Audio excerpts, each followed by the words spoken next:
Shalom saudaraku, salam damai sejahtera di dalam kasih Kristus. Berjumpa lagi dengan saya. Di Diduli kita akan belajar berapologetika bersama-sama di channel ini.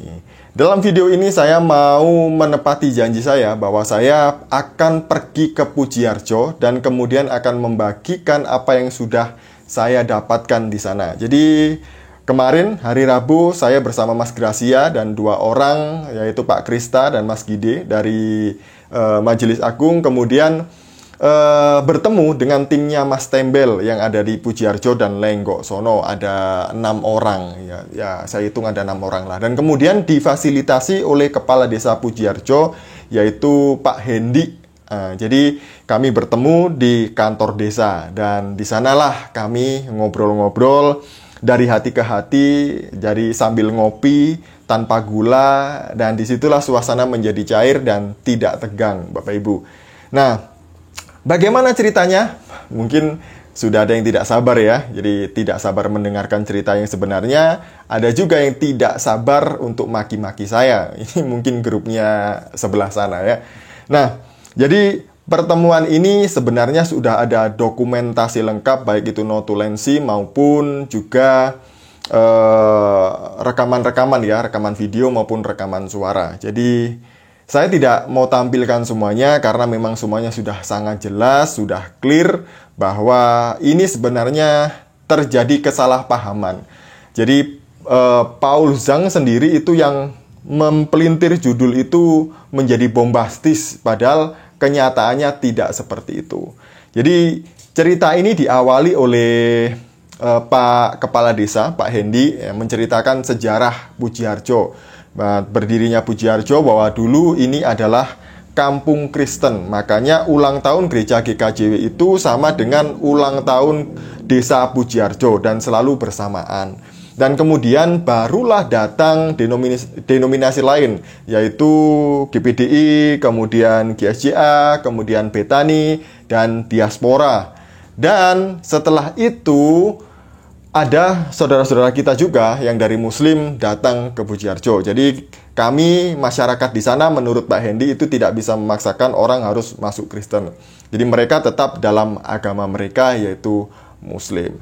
Nah, setelah desa Pujiharjo ini ada banyak denominasi gereja dan juga ada orang Muslim, itu kan perlu dibentuk satu peraturan sehingga masyarakat Pujiharjo ini menjadi harmonis. Jadi tidak ada yang saling nggak enakan gitu lah ya tentang agama ataupun denominasi. Dan dibuatlah peraturan bersama, yaitu kalau ada orang pindah gereja, ini yang pertama ya, tidak boleh diterima dan dilayani sebelum ada surat pindah resmi dari gereja sebelumnya. Jadi ini untuk menjaga satu dengan yang lain ya.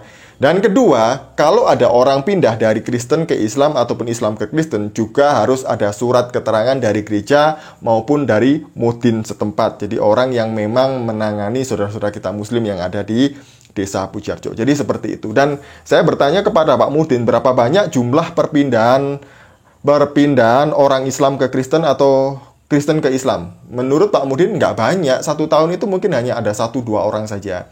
Dan itu pun karena menikah. Jadi begitu ya ceritanya Bapak Ibu. Dan kemudian diawalilah pertemuan itu oleh Pak Krista yang menyampaikan unek-uneknya terlebih dahulu. Jadi Pak Krista menyampaikan bahwa sebenarnya masalah pelayanan ini tidak masalah ya. Yang menjadi masalah adalah pemelintiran isu, pemelintiran kejadian yang sesungguhnya. Nah, kalau masalah melayani itu karena berkaitan dengan pelayanan, monggo kita saling melayani. Toh ini semuanya adalah satu tubuh Kristus. Jadi nggak ada yang saling curi-mencuri domba ataupun saling menjelekkan satu dengan yang lain, nggak ada. Kita berjalan bersama-sama melayani. Hanya pesan Pak Krista, berhati-hatilah dengan hal-hal seperti ini. Karena bisa jadi kesaksian di luar sana itu dipelintir dan akibatnya itu bisa besar gitu ya. Orang bisa berpikir aneh-aneh. Karena menurut yang terjadi ya, yang dialami oleh Pak Krista, yang dialami oleh Mas Gracia dan saya sendiri itu banyak orang salah sangka dari saudara kita Muslim bahwa itu yang dimandikan adalah orang Muslim gitu, dan mereka nggak terima kok ada banyak sekali orang Muslim dimandikan di sana gitu ya, dan ada banyak pertanyaan-pertanyaan itu. Jadi menjelaskan tentang itu jangan sampai ini terjadi lagi. Nah jadi itu, dan kemudian disambung oleh Mas Gracia dan disambung oleh Pak Mudin juga. Jadi Pak Mudin ini, kenapa Pak Mudin ini ikut hadir? Karena pertama, Pak Mudin ini adalah bagian Kesra di Desa Pujiharjo. Yang kedua, beliau memang mewakili masyarakat Muslim yang ada di Pujiharjo untuk menjelaskan kejadian yang sebenarnya. Jadi memang pada waktu itu banyak orang Muslim di luar sana yang telepon Pak Mudin ini untuk tanya, benar nggak kejadian itu yang terjadi di sana, Lenggok Sono, Pujiharjo, dan Wediawu, bahwa orang yang dibaptis itu adalah orang Muslim. Dan beliau ini menenangkan bahwa enggak, itu bukan baptisan Muslim, tapi itu adalah pemandian ulang untuk kesembuhan. Jadi orang-orang yang sakit itu didoakan dan kemudian dimandikan. Jadi redamlah amarah orang-orang Muslim yang ada di luar sana, jauh dari Pujiharjo itu. Dan kemudian saya juga menjelaskan sebelum pihak dari Mas Tembel ini menjelaskan apa yang terjadi sesungguhnya, saya menjelaskan, oh ya, waktu itu tidak ada Mas Tembel ya. Kalau Bapak Ibu melihat di video ini, saya kejar maksudnya. Kenapa Mas Tembel nggak ada? Saya kurang paham, saya kurang tahu. Padahal saya juga sudah mengundang secara pribadi, karena waktu itu Mas Tembel komen di YouTube saya. Komennya begini, itu namanya Tembel Arema ya, itu fotonya Mas Tembel. Saya harap langsung terjun ke sini aja. Langsung saya balas, siap Mas, saya sudah koordinasi dengan Mas Yudi. Itu timnya Mas Tembel yang ada di Pujiharjo. Kemudian saya lanjutkan, Mas Tembel, kami akan datang hari Rabu tanggal 11 Mei ke Pujiharjo. Saya akan datang bersama dengan utusan Sinode Pusat Majelis Agung GKJW. Kita akan bertemu di rumah Pak Gades beserta pamong desa. Di sana nanti kita akan saling menjelaskan duduk persoalan perihal baptisan massal 3 desa dan video tanggapan saya atas kesaksian Mas Tembel bersama dengan pendeta dari Lenggok Sono, Wediawu, dan Pujiharjo. Kehadiran Mas Tembel sangat penting, jadi kami harap kita bisa bertemu di sana supaya semuanya jelas. Terima kasih Mas Tembel, Tuhan Yesus memberkati. Jadi undangan saya jelas ya. Memang waktu itu tidak terjadi tanggal 11, tapi diundur 1 minggu lagi karena Pak Kepala Desanya sedang ada urusan penting yang tidak bisa ditinggalkan. Nah, saya berpesan juga kepada timnya Mas Tembel untuk memberitahu Mas Tembel bahwa pertemuan akan diundur hari Rabu ke depan. Tapi di sini tidak datang Mas Tembelnya. Jadi saya tidak tahu apa yang terjadi dan kenapa gitu ya Mas Tembel tidak datang. Dan Pak Krista sendiri dari Majelis Agung juga sudah mengundang secara pribadi di WA, mungkin juga nggak dibaca atau gimana, saya juga kurang paham. Dan oh ya, tadi ada yang kelupaan bahwa ada yang hadir juga di situ, yaitu Pendeta Pujiharjo dari GKJW Pujiharjo sekaligus konsulen GKJW Lenggok Sono. Dan beliau ikut duduk di sana untuk menjelaskan kejadian yang sebenarnya. Dan kemudian barulah sampai di timnya Mas Tembel, yaitu Pak Aji pada waktu itu. Jadi Pak Aji menyampaikan kronologi yang sebenarnya. Jadi saya tidak menjatuhkan siapapun di sini ya Bapak Ibu. Saya menceritakan yang sebenarnya supaya duduk persoalannya ini jelas. Saya tidak menyalahkan siapapun karena memang sudah sangat jelas. Kami sudah saling bersalaman, kami sudah saling berpelukan, dan ini murni salah paham karena pemberitaan yang dibesar-besarkan di channelnya Paul Zhang. Karena kenyataannya menurut teman-teman di sana itu bukan baptisan orang, jadi orang yang dibaptis untuk pindah gereja tidak, tapi itu memang berasal dari ceritanya Mas Tembel dan temannya. Ada temannya yang sembuh, kakinya itu sakit, kemudian didoakan sama Mas Tembel dan timnya itu, puji Tuhan, Tuhan bekerja melalui mereka dan mereka disembuhkan. Kemudian Mas Aji juga, Mas Aji itu yang kesaksian di channelnya Pak Paul Zhang itu juga mendapat mujizat, yaitu mendapatkan momongan. Dan karena syukuran itu tadi, Mas Aji mengundang Mas Tembel dan timnya untuk datang ke Lenggok Sono. Nah, orang-orang itu penasaran, siapa sih yang menyembuhkan temannya Pak Aji dan juga memberi mujizat sini, padahal yang menyembuhkan itu Tuhan Yesus ya. Jadi dia datang di sana, ikut syukuran, dan kemudian mereka minta didoakan supaya disembuhkan. Nah, cara kesembuhan inilah yang pada akhirnya dibilang itu adalah baptisan, padahal itu murni permandian untuk kesembuhan yang meniru cara Naaman. Jadi tahu ya Bapak Ibu ya cerita tentang Naaman itu ya. Baik di Lenggok Sono maupun Wediau dan Pujiharjo itu ceritanya sama.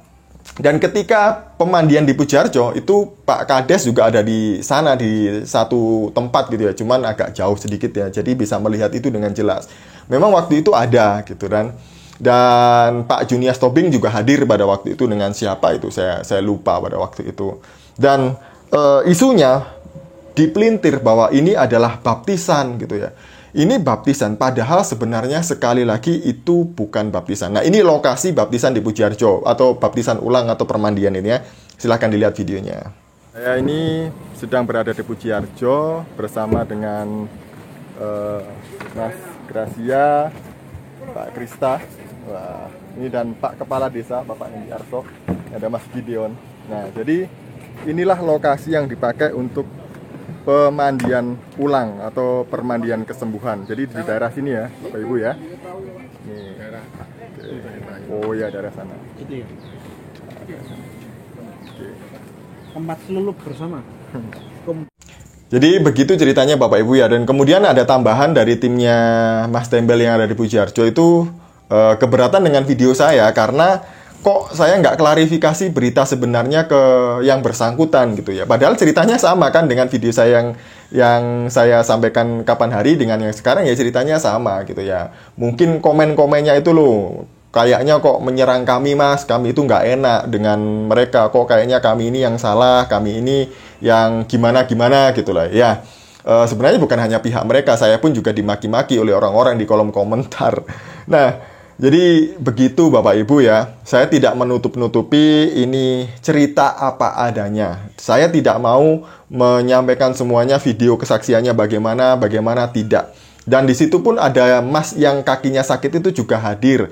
Dan sampai sekarang waktu saya tanya, Mas dibaptis karena percaya Yesus masuk Kristen atau gimana? Enggak Mas, saya itu cuma dimandikan supaya saya mendapat mujizat dari Tuhan, saya sembuh. Saya masih Islam sampai sekarang dan itu disaksikan oleh Pak Mudin. Jadi jelas ya duduk persoalannya Bapak Ibu. Jangan sampai nanti Bapak Ibu maki-maki saya karena saya salah menyampaikan berita. Beritanya benar sama seperti video saya sebelumnya. Cuman ya itu tadi ya, ada orang-orang ya nggak tahulah apa motivasinya yang kemudian mempelintir berita ini seolah-olah ini baptisan massal dari 3 desa, ratusan orang dibaptis. Sekali lagi, memang ada orang-orang Islam yang ikut permandian itu tapi tidak banyak. Paling banyak adalah orang Kristen dan itu pun warga GKJW. Jadi setelah pertemuan itu ditutup oleh Pak Kepala Desa bahwa masalah ini selesai dan jelas.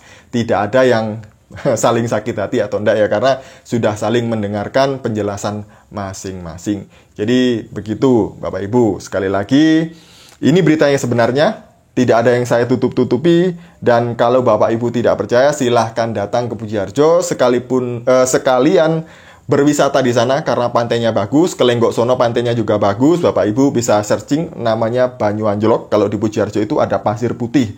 Di sana juga pantainya bagus. Terima kasih, sekian dari saya. Semoga ini menjelaskan duduk persoalan yang sebenarnya tidak terjadi salah paham. Sekian dari saya, semoga ini memberkati kita. Shalom, salam waras, Tuhan Yesus memberkati.